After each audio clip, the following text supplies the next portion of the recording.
Sous l'impulsion du coordonnateur général du projet Star Est, Mme Brigitte Kapinga Saouda, une délégation du projet Star Est composée de M. Jean-Dédié Kayala, professeur Jean-Claude Moubalama et M. Nicolas Massimango, respectivement responsable administratif et financier, coordonnateur provincial et spécialiste en violence basée sur les genres du projet de stabilisation et de relèvement de l'Est, est arrivé ce 27 octobre 2025 à Bandundouville, chef-lieu de la province du Kwilu, pour une mission officielle de service. Dès son arrivée, la délégation a présenté le même jour les civilités aux représentants de l'autorité provinciale, marquant ainsi le début d'une mission placée sous les signes de la collaboration et du partenariat institutionnel. Le 29 octobre, un atelier s'est tenu dans la salle de conférence de l'hôtel Bild en présence des membres du gouvernement provincial, des forces vives de la province, témoignant de l'intérêt collectif porté au développement et à la stabilisation durable du Kwilu à travers les projets Star Est sous la présidence du représentant de son Excellence Monsieur le gouverneur de la province du Kwilu qui a introduit la rencontre. Au cours de cette séance, Monsieur Jean-Dédié Kayala, chef de mission, a pris la parole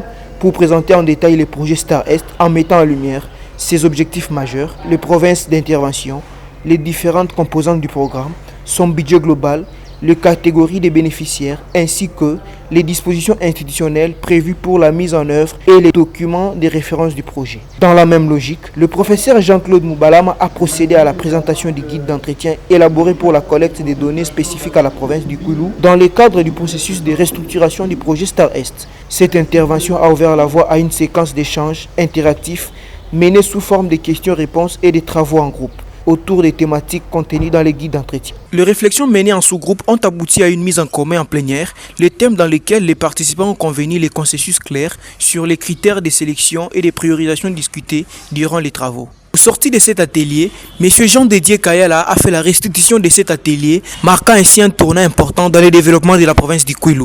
Nous sommes venus ici au chef-lieu du Kwilu, donc à Bandundouville, présenter le projet de stabilisation et de relèvement de l'Est pour que la province du Kwilu puisse également en profiter, en bénéficier dans le cadre de la restructuration qui est en vue.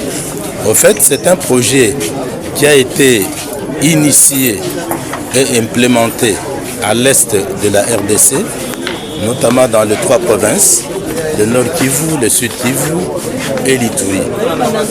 Il s'est fait qu'à ce jour, il y a un besoin d'extension de ce projet vers d'autres provinces, notamment la province du Kwilu.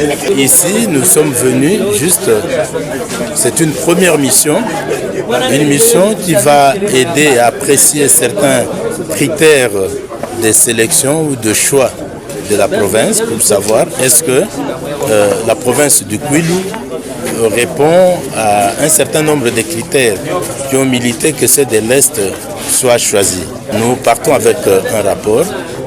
Ce rapport, à mon avis, en lisant les conclusions des ateliers qui ont eu lieu, c'est sur une bonne note, une très bonne note. On ne dit pas de petits détails ici. Je pense que nous ferons notre rapport, la hiérarchie va se prononcer là-dessus.